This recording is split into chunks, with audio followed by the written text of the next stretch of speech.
Hello and welcome to another edition of Big Man Rants weekly rundown where yours truly covers the latest news stories from the week from the realms of comics, movies, video games, and television. And I feel as if this has become the Ant-Man Superfan Network, as every week it seems like I'm opening up the rundown with more Ant-Man news, but hey, 3 weeks straight and it continues to be the biggest news story in Hollywood. So let's get to it, shall we? So another week has passed and so too do we get another round of AntMan Director news. In last week's rundown we were left with the director seat still in question, with 3 possible names on Marvel's shortlist hovering the vacant director's chair, consisting of Adam McKay, Rawson Thurber, and Ruben Fleischer. And after stating how none of these names intrigued me, my pick out of the 3 as the best suited to take over directorial duties on this film was Ruben Fleischer. Well, after this week's news, it seems as if I may not be too far off from that happening, although that's not to say that Marvel shares my same opinion. Over the weekend, it was reported that Adam McKay, director of films like Step Brothers and Anchorman, was actually Marvel's first choice for taking over as director on Ant-Man, and was in final negotiations to do so, even going so far as being reported that it was a done deal. When, at the last minute, for unknown reasons, he decided to pull out and abruptly end talks with Marvel, stating he didn't want to direct the film. Now, there could be a myriad of reasons for this, such as Marvel lowballing him on the contract, a difference in vision, or maybe he even had a scheduling conflict. So that seems to be understandable. But what's not understandable is what came next. 24 hours later, after McKay ended talks to fill the empty director's seat, it was reported that Marvel had turned their focus to Rawson Thurber, director of We're the Millers, which, by the way, I just watched the other day for the first time, and honestly, without Jason Sudeikis, that movie is grade A trash. But putting that aside for now, before any real talks could take place between Thurber and Marvel, it was reported that Thurber had passed already and said no thanks to the prospect of directing this film. So this really begs the question, is Ant-Man the Ark of the Covenant of film projects? Because it seems like no one wants to touch this movie with a 10-foot pole. And it makes me think that whatever script rewrites came back recently on this movie were so horrifically bad that no director wants to ruin their credibility by being attached to it. Or it could be that the film is too great a challenge for the class of directors that's being sought for this film. Either way, the shortlist has been shortened, and then there was one, my guy. My pick, Big Man Rants weekly rundown pick, Ruben Fleischer. But maybe not. It's now being reported that since Marvel struck out with McKay and Thurber, they've decided to put a few more names on that shortlist along with Fleischer in the form of Nicholas Stoller, who recently directed the Seth Rogen film Neighbors, and Michael Dowse, director of the Sean William Scott-Field hockey movie Goon. And as far as these 2 additions to the list go, well, I can honestly say that I like them both a lot more than the previous 2. However, I'm still reeling over the fact that this movie isn't going to be directed by Edgar Wright, and honestly, after the amount of trouble that's come from finding a new director for this film in the recent weeks, and the negative rumors surrounding the script, I'm really not sure I want to see this movie in its current form at all. In my opinion, I honestly think they should just scrap the project at this point entirely and start from scratch, and come back to it when they have a bit more confidence in it. But then again, I'd probably sooner bet that The Amazing Spider-Man 2 will win the Academy Award for Best Picture, rather than betting on Marvel willing to let this project go anytime soon. At any rate, the search for a director for this troubled film is still on, and I'll be waiting with immense anticipation for the outcome of this situation as the story unfolds.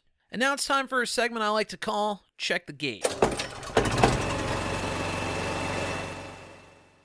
In this segment, I'll quickly cover some news stories from the week and give my equally as quick opinion on them. So let's get it rolling. Number 1. So last week's big breaking news was that Thanos had finally been cast for future Marvel films. And in the role, enter Josh Brolin, which rules. So now that we got our villain, just how many and how much will he be featured in future Marvel films? Well, it was reported this week by Vulture that Thanos will feature, well, quite a bit in many upcoming Marvel films. First teased in the end credits of the Avengers, the Mad Titan Thanos is on an intergalactic quest to retrieve the 6 Infinity Gems: time, space, reality, mind, soul, power, to assemble the Infinity Gauntlet and with it destroy the universe. A few of these stones have been shown and hinted at in recent Marvel films, but if you're to believe Vulture's report, prepare to see a lot more. Vulture reports that Thanos will be seen in Guardians of the Galaxy a handful of times holographically, kind of akin to the Emperor in Empire Strikes Back, and has at least one scene alongside his alleged granddaughter and his greatest creation, Nebula, and the powerful Kree being Ronan the Accuser. It's also reported that he'll be referred to a number of times in this film, as well as he'll be playing a minor role in the Avengers Age of Ultron, and future Phase 3 films in search of the Infinity Stones, presumably leading up to the Avengers doing battle with him in Avengers 3. And this sounds about right. Thanos is one of the most powerful villains in the comics, and I think Marvel is taking the perfect approach here by peppering him into all of these films and growing his legend in the Marvel Cinematic Universe. Just another reason why I'm looking forward to Guardians of the Galaxy.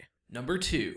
Tons of Star Wars news this week. First, some more casting news for Star Wars Episode 7 this week, as Academy Award-winning actress Lupita Nyong'o and Game of Thrones star Gwendoline Christie have both joined the cast. And when the cast of this film was first announced, one of the most glaring questions was, where are the female leads? And here they are. It had been long rumored that Abrams had been interested in Nyong'o after her amazing performance in 12 Years a Slave, but Gwendoline Christie is kind of a surprise, but a pleasant one at that. Both these women are strong actresses with plenty of screen presence, and I'd be interested to see if one of them isn't going to end up playing a Sith apprentice in the end. And staying on topic with Episode 7, TMZ got a hold of some behind-the-scenes set pics of the upcoming film featuring some creatures, an X-Wing, and the Millennium Falcon. Now, it's not a big surprise to see any of these things, really, as much as it was a surprise to see how J.J. Abrams handled these pictures leaking. Abrams is a director that's been notorious for keeping the details to his films close to the vest, such as when he denied, all the way up to the release of Star Trek Into Darkness when asked about the rumors of Benedict Cumberbatch playing Khan. So it's a nice change of pace here for Abrams to be having a little fun with this, as he posted a picture to Twitter in response to the leaked pictures with a note reading as follows: "I wish people would stop leaking photos from Episode 7 and making ridiculous claims that the Millennium Falcon is in the movie. Signed, JJ."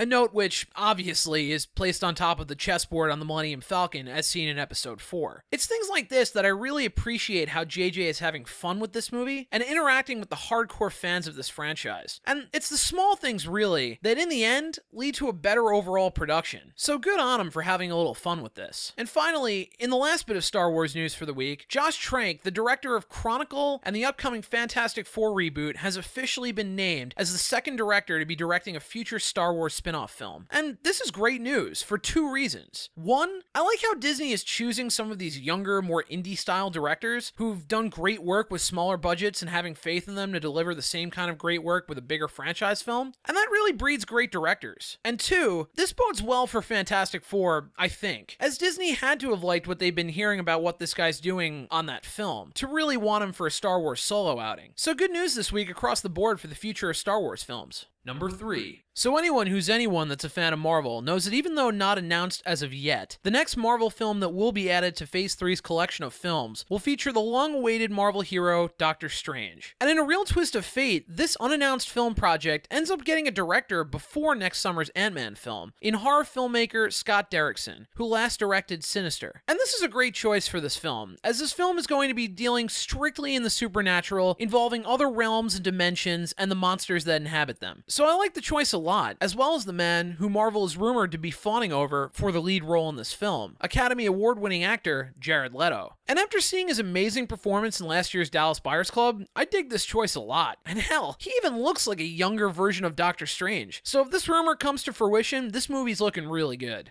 Number 4. Just quickly, the Wachowskis' latest sci-fi film, Jupiter Ascending, which was due out this July, has been pushed back 7 months to February 2015. And whether it was poor marketing, or the Wachowskis' track record since Matrix 2 of making awful films, or maybe I just thought this film was a sequel to 1998's Mercury Rising. Ha! Get it? Planet jokes. Love them. I honestly wasn't too interested in seeing a sci-fi film featuring Lego Tatum Loss and Meg from Family Guy. And apparently the studio wasn't looking forward to it either, as they decided to push it back. The last film I can think of that had this big of a delay so close to its release date was G.I. Joe Retaliation, and that movie sucked. Sorry, Rock. So I'd have to imagine they're probably going to be reshooting entire acts of this film to try to create a better movie, but this obviously doesn't bode well for a film I already had no interest in. And also, does this really mean I'll have to sit through another round of Super Bowl commercials of this garbage? Damn you, Wachowskis. Number 5.